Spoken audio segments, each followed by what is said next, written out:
কিন্তু এখন এই মডার্ন যুগে মা বাবার তো সেবা যত্ন সবাই করে না ভাই।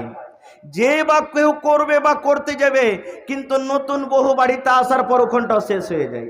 হয় কি হয় না? তাই একটা কবি বলছেন, একটা ছেলে নতুন বিয়ে করে এনেছে, আর বিয়ে করে এসে বাড়িতে কিন্তু আর কেউ নাই, একটাই বহু একটাই বেটা আর বুড়ি মা বাড়িতে। বিয়ে করে সন্ধ্যেবেলা তাইলো, সকালবেলা তোর মাকে বলছে, মা গো মা, মা গো মা, বউকে কিছু বলো না। মা গো মা, মা গো মা, বউকে কিছু বলো না। বউকে কিছু বললে মা গো আমায় তুমি পাবে না। মা গো মা, মা গো মা, বউকে কিছু বলো না। নারে তাকবীর। কইছে মা তোমার বহুকে কিছু বলিও না, যদি তোমার বহুকে কিছু বলো তাহলে কিন্তু আমাকে তুমি পাইবে না, মানে আমি আলাদা হয়ে থাকবো। কইছে কেন রে বেটা? মা বলছে কেন রে বেটা? এবার ছেলে বলছে, বউটাই আমার একলা বাপের একটা মেয়ে, লক্ষ টাকা খরচ করে দিয়েছে বিয়ে। বউটাই আমার একলা বাপের একটা মেয়ে, লক্ষ টাকা খরচ করে দিয়েছে বিয়ে। উঁচা নিচা বললে মাগো, উঁচা নিচা বললে মাগো, মান সম্মান থাকবে না। মাগো মা, মাগো মা, বউকে কিছু বলো না। বুঝতে পারছেন তো? বলছে মা বাপের একটাই বেটি, কত টাকা খরচ করে বিয়ে দিয়েছে, আর তুই যদি ওকে উঁচা নিচে করে কথা বলবি তোর মান সম্মান থাকবে?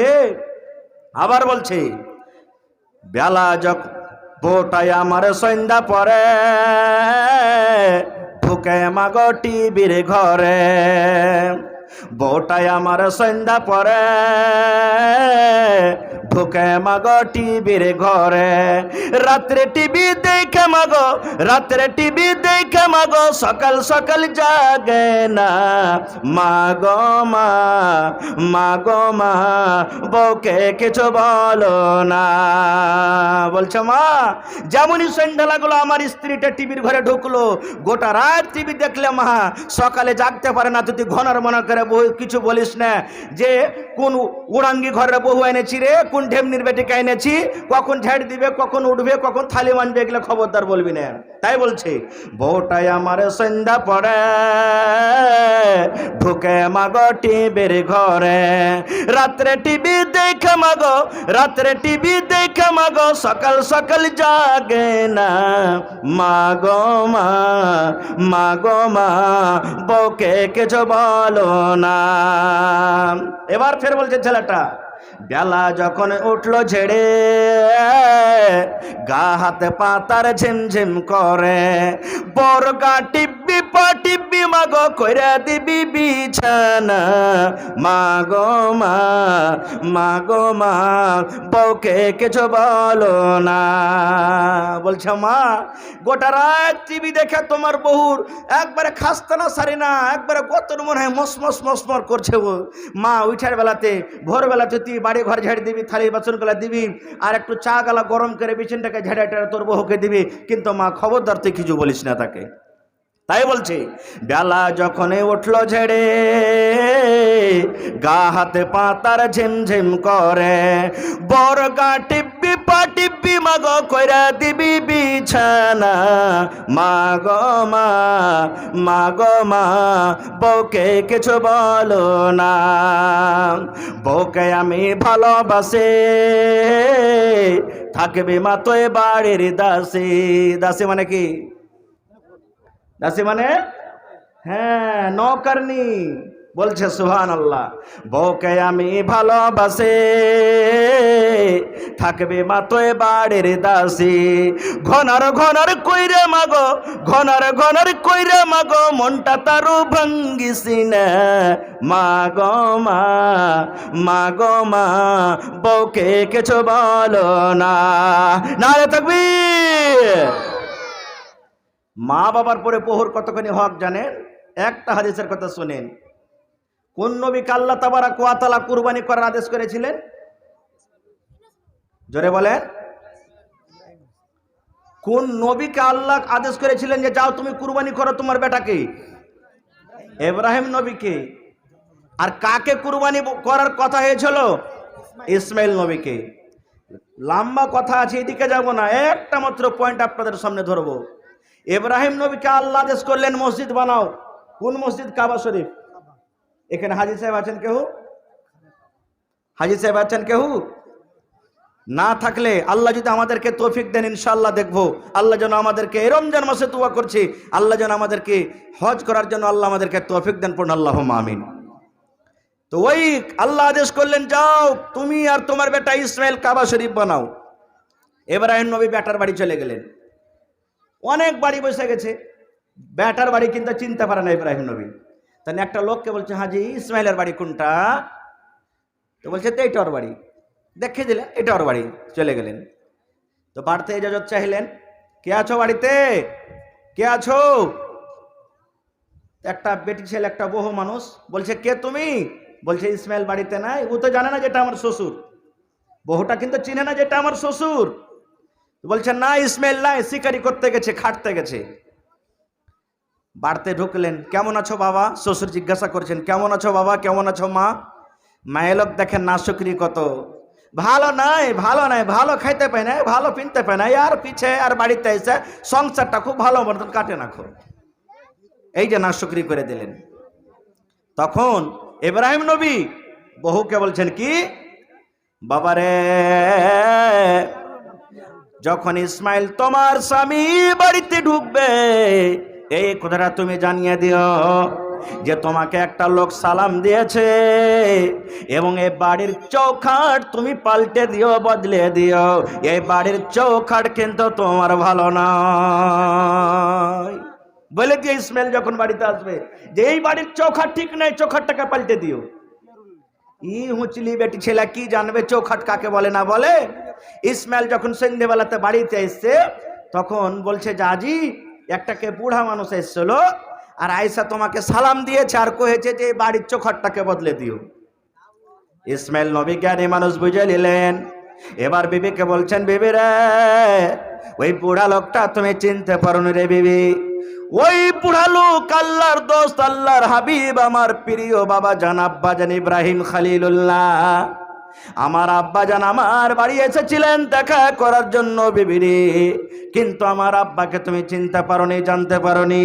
বিবিরে তোমার ব্যবহার দেখে আমার আব্বাকে ভালো লাগেনি, এই জন্য আমার আব্বা বলেছেন এই বাড়ির চৌখাট পাল্টে দিও। মানে চৌখাট বলতে বিবি তুমি বাড়ির চৌখাট আমার, তোমার ব্যবহারে আমার আব্বাজান খুশি হয়নি, এই জন্য বিবিরে যাও যাও যাও তোমাকে আমি তালাক দিয়ে দিলাম, তুমি বাপের বাড়িতে তুমি চলে যাও।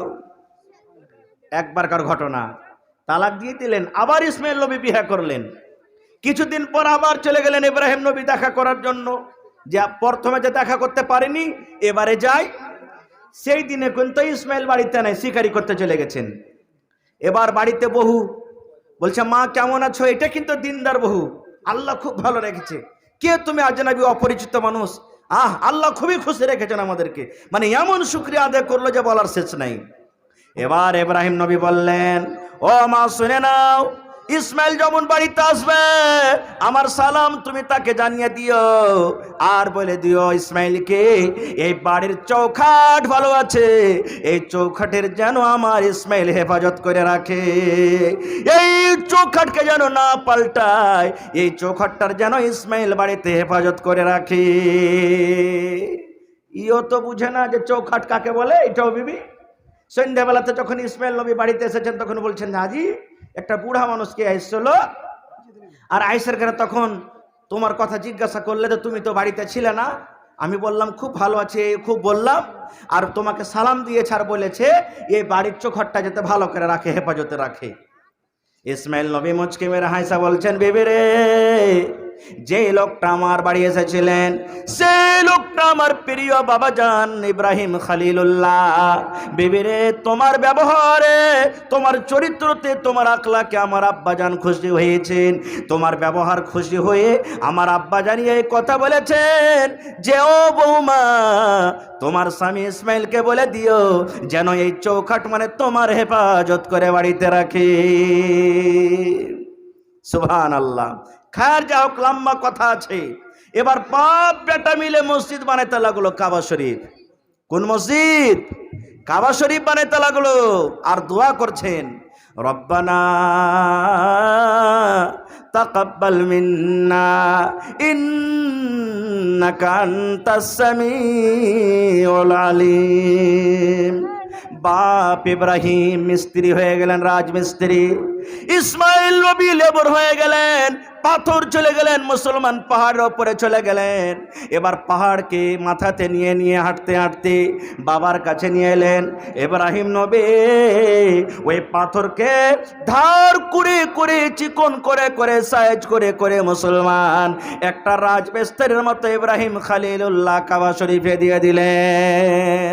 তাহলে এক নবী হলো রাজমিস্ত্রি আর এক নবী হলেন লেবর। দুই বাপ বেটা মিলে কাবা শরীফকে নির্মাণ করে দিলেন। আর সেই মসজিদের দাম আল্লাহ কত দিলেন জানেন? আল্লাহ রাব্বুল আলামিন এলান করে দিলেন, এরা দুনিয়ার মানুষ শুনে নাও, দুনিয়াতে যত মসজিদ আছে 1,00,000 ওয়াক্তের যদি নামাজটা তোমরা পড়ে লাও, 1,00,000 ওয়াক্তের নামাজ পড়ো, আর আমার কাবা শরীফে যদি 1 ওয়াক্তের নামাজ পড়ে লাও, তাহলে 1,00,000 ওয়াক্তের নামাজ পড়ে যা নেকি হবে, আমি আল্লাহ রাব্বুল আলামিন 1 ওয়াক্তের নামাজ পড়ে অতখানি নেকি দান করব। সুবহানাল্লাহ। এই জন্য তো 3-4 লাখ টাকা খরচ করে মানুষ হজ করতে দিচ্ছে। এটা হলো কাবা শরীফ, যেটা মক্কাতে আছে, যার দিকে মুখ করে আমরা নামাজ পড়ছি। মদিনার মসজিদে চলেন, যেখানে নবীজি মসজিদ তৈরি করেছেন। আপনারা শুনেছেন ঘটনা, আমি যাব না। কাফেরদের বেঈমানের যন্ত্রণাতে নবীজি মক্কা থেকে হিজরত করে কোথায় গেছিলেন? মদিনায় চলে গেছিলেন। যেখানে মুসলমান থাকবে ওখানে মসজিদ থাকবে, যেখানে মুসলমান আছে ওখানে মসজিদ আছে। মসজিদ বানাইতে হবে, নামাজ পড়তে হবে। কোন জায়গাতে মসজিদ? মসজিদ কিন্তু মদিনাতে হয়নি।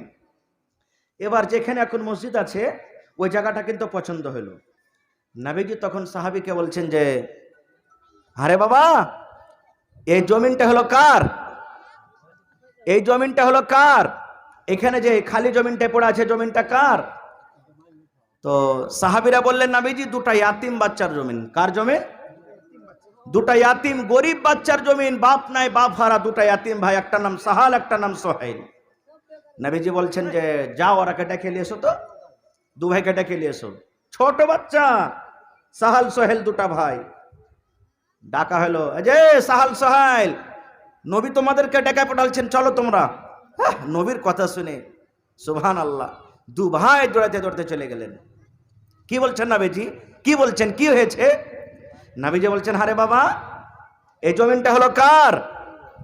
এই জমিনটা কার? বলছে নবীজি, আমরা 2 ভাই ইয়াতিম, আমাদের বাপ নাই, আমাদের জমিন এটা। এবার নবীজি বললেন, বাবারে, এই জমিনটা তোমরা বিক্রি করে দাও রে বাবা, বিক্রি করে দাও জমিন, তোমাদের জমিনটাকে খরিদ করা হবে।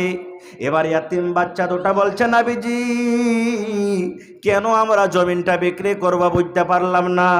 দয়ার নবী বললেন, বাবারে, এই মসজিদে, এই জায়গাতে আল্লাহর ঘর হবে, আল্লাহর ইবাদতখানা হবে, আল্লাহর বান্দেগি করা হবে। এই তোমাদের জায়গাতে মসজিদ নির্মাণ হবে, মসজিদ তৈরি হবে, যে মসজিদে মানুষ জীবনের গুনাহ নিয়ে আল্লাহ রাব্বুল আলামিনের দরবারে এসে নামাজ পড়বে, আল্লাহর দরবারে দোয়া করবেন, আল্লাহকে বলবেন, মাবুদ, জীবনে জানা অজানা কত আমাদের গুনাহ হয়েছে, ভুল হয়েছে, তুমি দয়া করে মাফ করে দাও, এই মতো আমার আল্লাহর কাছে দোয়া করবে। এই জন্য এই জায়গাতে মসজিদ হবে, আল্লাহর ঘর হবে। বাবারে, তোমরা মসজিদের জন্য তোমরা বিক্রি করে দাও। ইয়াতিম বাচ্চা 2টা বলছে, নবীজি, জমিন বিক্রি করব না গো নবীজি, বিক্রি করব না। রাসূল বলছেন কেন বিক্রি করব না রে বাবা? সেই বাচ্চা দুটা বলছে নবীজি জমিন বিক্রি করব না, মসজিদের জন্য আমরা দুটা ভাই দান করে দেব নবীজি, আপনি আল্লাহর ঘর বানিয়ে দেন। রাসূল বলছেন বাবা রে, তোমাদের জমিন দান লাও হবে না রে বাবা, বিক্রি করে দাও, দান লাও হবে না, তোমাদের জমিন দান লাও হবে না, বিক্রি করে দাও। ছেলে দুটা কান্দন হয়ে বলছেন নবীজি আমরা দুটা ভাইয়া তিন বলে আপনি দান নেবেন না, আমরা গরিব, বাপ আর আমাদের বাপ নাই বলে আপনি দান নেবেন না নাকি নবীজি? নবীজি বললেন বাবা রে, তোমরা ইয়াতিম বলে তোমাদেরকে হেকারত করছি তা নয়, তোমরা গরিব বলে, তোমরা বাপ হারা বলে তোমাদের দান নেব না এরকম কথা নয়, এই জন্য তোমাদের দান নেব না রে বাবা, তোমাদের বাপ নাই, তোমরা ছোট মাসুম বাচ্চা হয়ে আছো, এখন যদি তোমরা দান দিয়ে দাও পরেকার লোকেরা আমার পরে কলঙ্ক লাগাবে, দাগ লাগাবে যে তোমাদের নবী দেখো কেমন রে, দুটা ইয়াতিম বাচ্চার কাছ থেকে জাবরান জমিন কেড়ে ওখানে আল্লাহর ঘর তৈরি করেছে, এই জন্য বাবা রে লোকেরা যেন আমাকে বদনাম করে, এই জন্য তোমাদের জমিনটা লওয়া হবে না। সুবহানাল্লাহ। দুটা ইয়াতিম বাচ্চার ঈমান দেখেন ভাই। মসজিদ বনলো, সেই মসজিদে কে লেবর ছিল জানেন? সাহাবায়ে কেরাম লেবর ছিলেন, যার ব্যাপারে আল্লাহর কোরআন বলছেন রাদিয়াল্লাহু তাআলা আনহুম ওয়া রাযওয়ানহু, আল্লাহ রাব্বুল আলামিন তাদের আমল দেখে আল্লাহ খুশি হয়েছেন এবং আল্লাহ রাব্বুল আলামিনের বিধান আকাম পেয়ে সাহাবায়ে কেরাম খুশি হয়েছেন। এবং দয়ার নবী ছিলেন, যেই নবী নিজের হাতে পাথর তুলে তুলে যেই নবী দেওয়াল বানিয়েছিলেন, যেই নবী মসজিদ বানিয়েছিলেন, সেই মসজিদের নাম নবী রেখে দিলেন মসজিদে নববী, মসজিদে নববী। এবার মসজিদের ফজিলত শুনলেন, দয়ার রাসূল বললেন এরে দুনিয়ার মানুষ শুনে নাও, এই দুনিয়াতে যত মসজিদ আছে তোমরা যদি 1000 ওয়াক্তের নামাজ পড়ো আর আমার এই মদিনার মসজিদে যদি 1 ওয়াক্তের 1 টাইমের নামাজ পড়ো, তাহলে 1000 ওয়াক্তের নামাজ পড়ে জানে কি হবে? আল্লাহ রাব্বুল আলামিন মসজিদে নববীতে 1 টাইমের নামাজ পড়ে আল্লাহ তখনই নেকি দান করবেন। সুবহানাল্লাহ। এটা হলো কি? দান। আর একটু আগে চলেন, আল্লাহ নবীর জামানাতে একটা মালদার ধনী লোক ছিল, খাজুরের বাগান ছিল তাদের কাছে, আর পাঁচজন একটা ইয়াতিম বাচ্চা ছিল, তার কাছে কিন্তু খাজুরের বাগান ছিল। বাতাস যখন চলতো ইয়ার খাজুর ওয়ার জমে যেত, ওর খাজুর ইয়ার জমিনে আসবে। আপনারা দেখবেন আমের গাছ যদি পাশাপাশি থাকে তো ইয়ার আম ওর দিকে যাবে, ওর আম ইয়ার দিকে আসবে, আসবে না? আসবে না? আসবে। তখন ছেলেটা বেড়া দিতে শুরু করলো, ইয়াতিম ছেলেটা, যে আমি বেড়া দিয়ে ঘিরে দেবো, যে ওর খাজুর ওর দিকে থাকবে, আমার খাজুর আমার দিকে থাকবে। বেড়া দিতে দিতে সামনে ওই ধনী লোকের কিন্তু একটা খাজুরের গাছ পড়ে গেছে।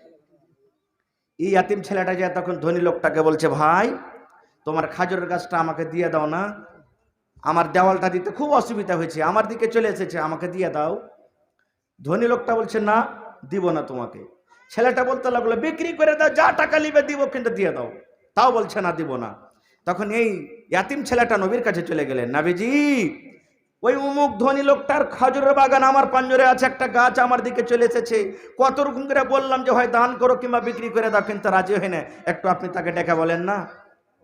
আপনারা যেমন বসে বসে জালসা শুনছেন, সাহাবায়ে কেরাম তো নবীর কাছে বসে আছেন, তাকে ডাকা হলো। নবী বলছেন, হারে বাবা ইয়াতিম ছেলেটাকে গাছটা দিয়ে দাও বাবা, আল্লাহ তোমাকে অনেক সম্পত্তি দিয়েছে, দিয়ে দাও, এক বাপ নাই, বাপ হারা ছেলে। বলছে না, দিব না। খো তাও বলছে দিব না। এবার নবী যে অফার দিয়ে দিলেন, রে আল্লাহর বান্দা, আজ যদি তুমি এই খাজুরের গাছটা ইয়াতিম বাচ্চাকে তুমি দিয়ে দাও, আমি নবী গ্যারান্টার হয়ে গেলাম, জামিন হয়ে গেলাম, কিয়ামতের দিন আল্লাহ তাবারাক ওয়া তাআলার জান্নাতে এই গাছের বদলাতে তোমাকে আল্লাহ একটা গাছ দান করবেন। দিয়ে দাও গাছ, আমি নবী গ্যারান্টার হচ্ছি, যদি তুমি দুনিয়াতে ছেলেটাকে খাজুরের গাছটা দিয়ে দাও, আল্লাহ তোমাকে এই গাছের বদলাতে কি দান করবেন? জান্নাতে একটা গাছ দান করবেন। তখন ছেলেটা বলছে যে আশা করছে যে বোঝে দিয়ে দিবে, কিন্তু আবার ওই লোকটা বলছেন, ধনী লোকটা, যে না আমি দিব না গাছটা, এত বড় অফার পাও। ওই সাহাবীদের মধ্যে মজলিসে একজন সাহাবী ছিলেন যার নাম হলো আবু তাহাদা রাদিয়াল্লাহু তাআলা আনহু। কথাটা শুনে ওর শরীরের রুয়াগাল একবারে খাড়ো হয়ে গেছে। কতই কপাল পোড়া রে, আরে কত কপাল পোড়া। একটা সামান্য খাজুরের গাছের বদলাতে নবীজি বলছেন জান্নাতে একটা খাজুরের গাছ, তোমাকে একটা জান্নাতে গাছ দেওয়া হবে, এত বড় অফার অস্বীকার করে না? তখন সেই সাহাবী দাঁড় হয়ে বলছেন নবীজি, ওই লোকটার কাছ থেকে যদি আমি গাছটা কিনে এতিম ছেলেটাকে দিই, যতই টাকা লাগবে ওর হাত ধরে পা ধরে যেরকম করে হোক, যদি ধনী লোকটার কাছ থেকে একটা আমি গাছ খরিদ করে যদি এতিম বাচ্চাটাকে দেওয়াইতে পারি, এই জান্নাতে গাছটা আমাকে দেওয়াইতে পারবেন? রাসূল বললেন হ্যাঁ, তুমি যদি ওই ধনী লোকটার কাছ থেকে গাছটা তুমি দিতে পারো ওই ছেলেটাকে, তো আমি নবী গ্যারান্টার হইলাম, জামিন হইলাম, জান্নাতে তুমি একটা গাছ পেয়ে যাবে। ওহ, কেমন সাহাবী দেখেন। আবু দাহাদা রাদিয়াল্লাহু তাআলা আনহু দৌড়াতে দৌড়াতে বাড়ি চলে গেলেন। বাড়িতে যাওয়ার পর ওর একটা খাজুরের বাগান ছিল, ওই খাজুরের বাগানে 700টা গাছ ছিল। কতটি গাছ ছিল ভাই? 700 খাজুরের গাছের একটাই বাগান, ভিতরে একটা পুকুর আর সুন্দর বাড়ি আছে। এবার বাড়িতে যা বিবিকে বলছেন, বিবি রে কেওলাটা দিয়ে দাও রে বিবি, খাতিয়ান খান দিয়ে দাও। বিবি বলছেন স্বামী গো, কিসের কেওলা দিব, কেমন কেওলা আপনি আমার কাছে চাইছেন? এবার আবু দাহাদা বলছেন বিবি রে, এই যে আমার বাগান রয়েছে, 700 খাজুরের গাছের বাগান রয়েছে রে বিবি, এই গাছের বাগানের কেওলাটা তুই আমাকে দিয়ে দাও। যেমনই চাইলেন, একবারও বললেন না যে কি করবে, কি ভালো কি মন্দ, কি কাজ আছে না আছে বলবেন না। আর আমাদের স্ত্রীর 100 রকম সওয়াল করবে কি করবে না? দিয়ে দিলেন। দৌড়াতে দৌড়াতে কেওলা নিয়ে চলে গেলেন দয়ার নবীর দরবারে। মজলিস এখনো লেগে আছে। এবার সেই সাহাবী আবু দাহাদা আল্লাহর নবীর সামনে বলছে, নবী গো, আমি আবু দাহাদা গো, দয়ার নবী, এই যে আমার 700 খাজুরের গাছের বাগানের কেওলা আমি তাকে দান করে দিলাম। ওই খাজুরের গাছের ভিতরে একটা বাড়ি আছে, ওটাও দিয়ে দিলাম। একটা সুন্দর পুকুর আছে, ওটাও দিয়ে দিলাম। এবং 700 খাজুরের বাগানও আমি তাকে দান করে দিলাম। এবার আবু দাহাদা বলছেন, ভাই হে, ওই খাজুরের গাছটা তুমি এতিম ছেলেকে দিয়ে দাও, আর আমার 700 খাজুরের বাগানের গাছ তুমি কেওলা তুমি নিয়ে নাও। তখন লোকটা হাসছে আর বলছে, তুই মজা করছিস তুই আমার সাথে? আবু দাহাদা বলছেন, আর আল্লাহর বান্দা, আমি মজাক করি না রে আল্লাহর বান্দা, মজাক করি না। নিয়ে লাও কেওলা, নিয়ে লাও, আমি দয়ার নবীর সামনে মিথ্যা কথা বলবো না। আমার খাজুরের কেওলা, বাগানের কেওলা তুমি নিয়ে লাও, আর দয়া করে সে গাছটা তুমি ছেলেটাকে দান করে দাও। বদলা বদলা হয়ে গেল। দৌড়াতে দৌড়াতে আবু দাহাদা বাড়িতে চলে গেলেন। দুয়ার থেকে বিবিকে ডাক দিচ্ছেন, বিবি রে, তাড়াতাড়ি করে বিবি রে, তুমি বাড়ি থেকে বের হয়ে যাও, ছেলেরাকে মেয়েরাকে নিয়ে নাও, দরকারের যেগুলো সামান আছে তাড়াতাড়ি করে বের হয়ে যাও রে বিবি। বিবি বলছেন, স্বামী গো, কেন এরকম কথা বলছেন, কেন বের হয়ে যাব? আবু দাহাদা বলছেন, বিবি রে, এই বাগান আর আমার বাগান নয় রে বিবি, এই বাড়ি আমার আর বাড়ি নয়, এই পুকুর আমার আর পুকুর নয়, এই জন্য তাড়াতাড়ি করে বাড়ি থেকে বের হয়ে যাও। ভালোবাসা বিবি বলছেন, স্বামী গো, কেন আমাদের বাড়ি নাই, কেন এই কথাটা বলছেন? বলছেন, বিবি রে, এই বাগান বিক্রি করে দিয়েছি রে বিবি, বাগানটা বিক্রি করে দিয়েছি, আমাদের বাগান নয়। বিবি বলছেন, স্বামী গো, কত টাকাতে বিক্রি করেছেন একটু বলেন তো? আবু দাহাদা বলছেন, বিবি রে, জান্নাতের মাত্র একটাই গাছের বদলাতে আমি আবু দাহাদা এই বাড়ি, এই বাগান, এই পুকুর আমি সব দামি দান করে দিয়েছি, বিক্রি করে দিয়েছে, মাত্র জান্নাতের একটা গাছের বদলাতে। একটা কথা বললেন না, বাড়ি থেকে বের হয়ে গেলেন। বাড়ি থেকে বের হওয়ার পর বিবি স্বামীকে বলছেন, স্বামী গো, একটা কথা আর বলবেন না? বলছে, কি বিবি? বলছে, স্বামী গো, এত বড় খাজুর আপনি একটা গাছের বদলাতে যে দান করে দিলেন, বিক্রি করে দিলেন, একটু দয়া করে বলেন স্বামী গো, আল্লাহ রাব্বুল আলামিন যে গাছটা আমাদেরকে জান্নাতে দেবেন, সেই জান্নাতের গাছটা কত বড় হবে, একটু দয়া করে বলে দেন। দয়ার নবীর সাহাবী বলছেন, বিবি রে, তুমি যেরকম আমাকে প্রশ্ন করলে, আমিও নবীকে প্রশ্ন করেছিলাম। দয়ার নবী বললেন, সাহাবী রে, সেই গাছটা এত বড় হবে, জান্নাতের ভেতরে এত বড় হবে, একটা মজবুত একটা হাট্টা ঘাট্টা লোক একটা মজবুত ঘোড়াতে চড়ে হাট্টা ঘাট্টা ঘোড়াতে চড়ে যেতে আছে যেতে আছে যেতে আছে, এক লাগাতারে যেতে আছে। কতদিন যেতে আছে? একদিন নয়, 2 দিন নয়, 3 দিন নয়, 5 দিন নয়, মিয়াত আমিন 100 বছর পর্যন্ত গাছের তলাতে হাঁটতে আছে হাঁটতে আছে হাঁটতে আছে। এবারে 100 বছর শেষ হয়ে যাবে ভেবে রে, কিন্তু ওই জান্নাতের গাছের তলাটা সে পার করতে পারবে না, এত লম্বা চওড়া গাছ হবে। সুবহানাল্লাহ। ভাই আমার, তাহলে সেই সাহাল এবং সোহাইল এবং আবু দাহাদা আজকে কে হবেন? আজকে মিরকাহি গ্রামে দেখি কোন আল্লাহর বান্দা আছেন, মা বাপ দাদু দাদি নানা নানি চলে গেছেন, 20,000 টাকার আমি দান পেয়েছি, আমার ভাই শামীম আক্তার বোম্বাই থেকে দান করেছেন। একটা লোক কেউ এমন আছেন 10,000 টাকা দিবেন, 1000 ইটের দাম। একটা লোক কেউ আছেন 1 কুইন্টাল রডের দাম দিবেন। কেউ একটা লোক এমন আছেন 100 সেফটি বালুর দাম দিবেন। এই যে আপনার পালাস্তার হবে, বাহির বাহির পালাস্তার হবে, ওপরে কাজ হবে। দেখি 2টা লোক, দেখি কোন আল্লাহর বান্দা আছেন, মাওলানা মা বাপ দাদা দাদি কত লোক চলে গেছেন, এই রমজান মাসে কত হাই হাই করছেন, আল্লাহ মনে হয় আমার ছেলেরা মেয়েরা দান করবে, আমরা নেকি পাবো। তাদেরকে স্মরণ করে দেখি কোন আল্লাহর বান্দা আছেন। একটা লোক 1000 ইটের দাম 10,000 টাকা, একটা লোক 1 গাড়ি বালুর দাম 5,000 টাকা, একটা লোক 100 সেফটি 1 গাড়ি গিট্টির দাম মোটামুটি 6,000 টাকা, এবং 50টা লোককে দেখবো এক বড়া করে সিমেন্টের দাম 500, 1000, 500, 1000, 500, 1000 করে।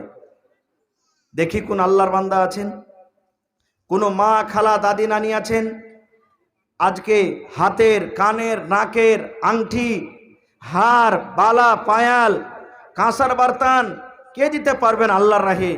দেখি কোন মা আছেন, কোন খালা আছেন। এবং মায়েরা খালারাকে গত বছর দেখেছি আমি, এখানে খুবই দানি ছিলেন। 1 বড়া করে সিমেন্টের দাম গে মা 500, 500, 500, 500 করে, মাত্র 50 বড়া সিমেন্টের দাম। দেখি কোন আল্লাহর বান্দা কিংবা বান্দি আছেন, মাত্র 500 টাকার টাকা, মাত্র বেশি আপনাদের কাছে চাইনি, 50 বড়া সিমেন্টের দাম 500, 500, 500, 500 করে। এবং আল্লাহ দিয়েছে মাকই হয়েছে, মাকই গলা লেখিয়ে দেন, কিছুদিন পর মাকই কাটবে, 1 কুইন্টাল করে 50 কিলো করে মাকই গলা দিয়ে দেন। যে এই দেখেন আমার খালা যান, কি আপনার নাম? নানা, আপনার নাম কি? দেখেন আমার নানা পেশকার আলীর মা খালা আমার সর্বপ্রথম 500 টাকা 1 ব্যাগ সিমেন্টের দাম দিয়েছেন। না রে তাকবীর, মাশাআল্লাহ। দেখেন 50-এর মধ্যে 1 কলম চলে এসেছে, মাত্র আর 49 জন বাকি আছে ইনশাআল্লাহ। জি।